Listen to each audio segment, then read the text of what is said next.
Students, अभी हम लोग बाइनोमियल थ्योरम का प्रॉब्लम डिस्कशन कर रहे हैं। प्रीवियस वीडियोज में आपने बहुत सारे थ्योरी और बहुत सारे प्रश्नों को आपने देखा। अब हम उसमें कुछ और इम्पोर्टेंट बेसिक क्वेश्चंस को देखते हैं।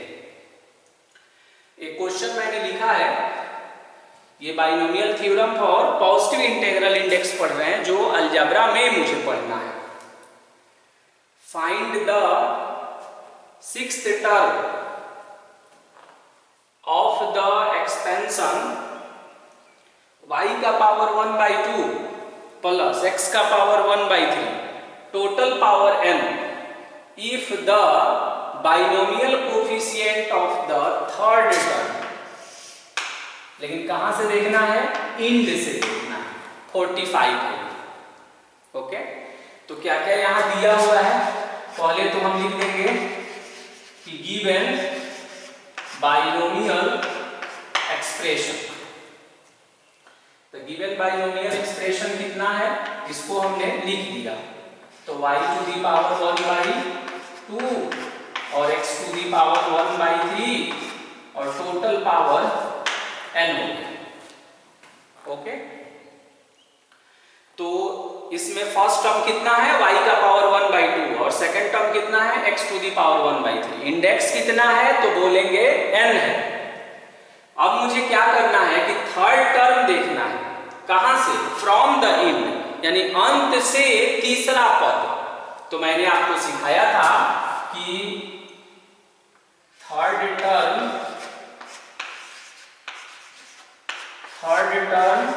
From end is equal to, क्या करिएगा? इसके लिए हम लोगों ने प्रीवियस लेक्चर वीडियोज में काफी डिस्कशन किया था। इसकी समझ रखने के लिए प्रीवियस सभी वीडियोज को देखना चाहिए आपको। तो third term from end is equal to क्या बताया था? इंडेक्स। तो इंडेक्स कितना है? n माइनस इंड से कितना है? 3 है, तो 3 यहां लिख देंगे। प्लस में क्या लिखेंगे? 2 लिख देंगे और यहाँ पर th लिख देंगे और यहाँ लिख देंगे from the beginning. From the beginning मतलब कि प्रारंभ से, यानी जो चीजें अंत से तीसरा है वो प्रारंभ से कितने नंबर पर है ये मुझे जानना है। तो ये सॉल्व करेंगे तो ये बनेगा n-1th टर्म फ्रॉम, क्या हो जाएगा? फ्रॉम द बिगिनिंग मतलब कि प्रारंभ से n-1th टर्म हो गया। यानी जिसको हम अंत से तीसरा कहते थे वो शुरू से यानी प्रारंभ से n-1th टर्म बन गया। अब हम क्या करेंगे ना कि n-1th टर्म को कैलकुलेट करेंगे, क्योंकि जब तक ये प्रारंभ से नहीं करेंगे हम फॉर्मूला यूज नहीं कर सकते। ओके, तो देखिए पावर कितना है? इंडेक्स कितना है? n c, और यहां जो लिखते हैं इससे एक कम यहां हमेशा लिखते हैं, तो n-2। n-1 में से जब एक कम करेंगे ना तो n-2 आता है। ओके, इसीलिए हमने वहां लिख दिया। फर्स्ट टर्म बोलिए y का पावर 1/2। तो फर्स्ट टर्म का पावर कितना होगा? अपर माइनस लोअर, तो n-n प्लस में 2 होगा। सोचिए कैसे होगा, क्योंकि अपर माइनस लोअर करेंगे तो इसका साइन बदलेगा, इसीलिए वैसा हुआ। सेकंड टर्म कितना हो गया? x टू दी पावर 1/3 का पावर कितना होगा? लोअर सरफेस लिख दिया हमने। तो इसमें कहा है, देखिए बाइनोमियल कोफिशिएंट कहा है कि अंत से जो तीसरा पद है उसका बाइनोमियल कोफिशिएंट निकालिए। तो अंत से था तीसरा, शुरू से बन गया n-1वां, तो हमने n-1वां को निकाला।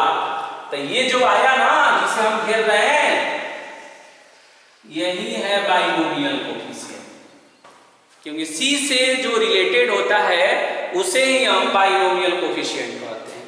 तो प्रश्न के अकॉर्डिंग कह रहा है कि बाइनोमियल कोफिशिएंट जो है वो 45।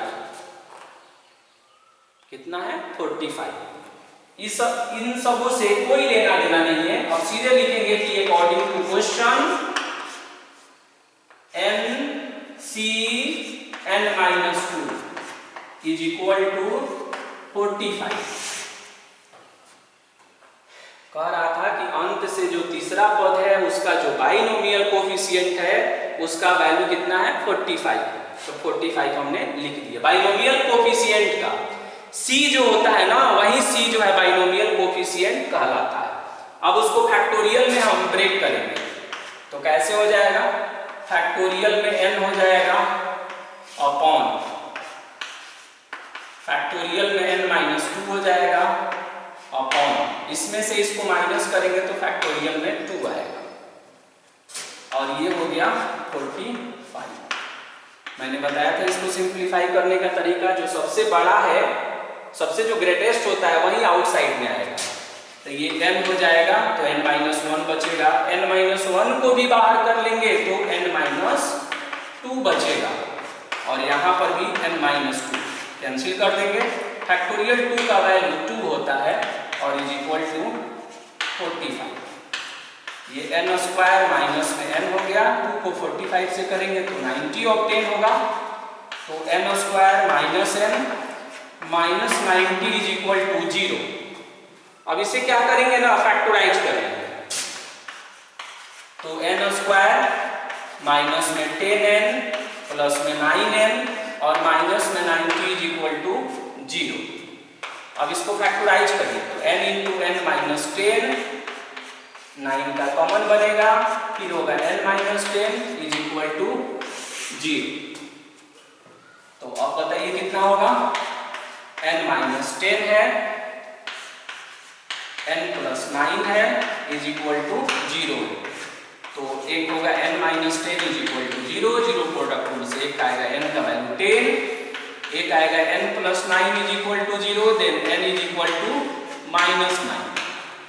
ये रिजेक्ट हो जाएगा क्योंकि ये नेचुरल नंबर नहीं है। इंडेक्स हमेशा नेचुरल नंबर होना चाहिए, या यूं कहें कि पॉजिटिव इंटीजर होना चाहिए। तो ये वैल्यू मेरा सिलेक्ट हो जाएगा, ये मेरा वैल्यू सिलेक्ट हो जाएगा। n का वैल्यू कितना हो गया, 10 हो गया। ओके, अब कहा है कि इसका 6th टर्म निकालिए, ये रिजेक्ट हो जाएगा क्योंकि इंडेक्स कभी भी नेचुरल नंबर होना चाहिए। Binomial theorem for positive integral पढ़ रहे हैं हम लोग, तो यहाँ n का वैल्यू हमेशा पॉजिटिव इंटीजर या यूं कहें कि नेचुरल नंबर होना चाहिए। अब मुझसे पूछा गया कि बताइए T6 निकालिए, तो T6 निकालेंगे तो कितना हो जाएगा, बोलिए आप। तो आप लिखेंगे NC5। पूछा है कि जब ये आप कर लें तो T6 निकालना है, तो T6 हमने निकाल दिया। अच्छा, यहाँ 6 है तो यहाँ 5 लिखते हैं हम लोगों ने पढ़ा था। फर्स्ट टर्म कितना है, y का पावर 1/2 n-5। सेकेंड टर्म कितना है, x टू दी पावर 1/3 का पावर हो जाएगा 5।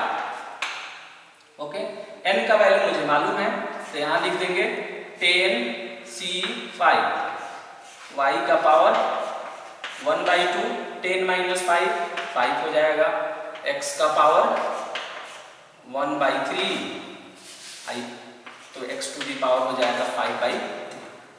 अब ये लेंथी होगा सिंप्लीफाई करने पर बहुत, तो ऐसे ही छोड़ देते हैं 10c5, y का पावर 5/2 और x टू दी पावर 5/3। यही मेरा आंसर हो जाएगा। और हमने क्या निकाल दिया, T6 निकाल दिया, मतलब कि हमने छठा पद इसका कैलकुलेट कर लिया।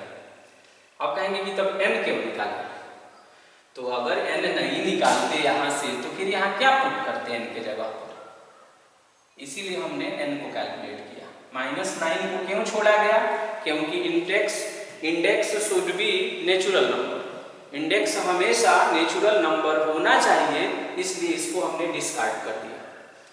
क्वेश्चन में क्या कहा गया था कि कोई बाइनोमियल एक्सप्रेशन है, उस एक्सप्रेशन का अंत से जो तीसरा पद है उसका बाइनोमियल कोफिशिएंट, ध्यान रखेंगे क्या लिखा हुआ है, बाइनोमियल कोफिशिएंट।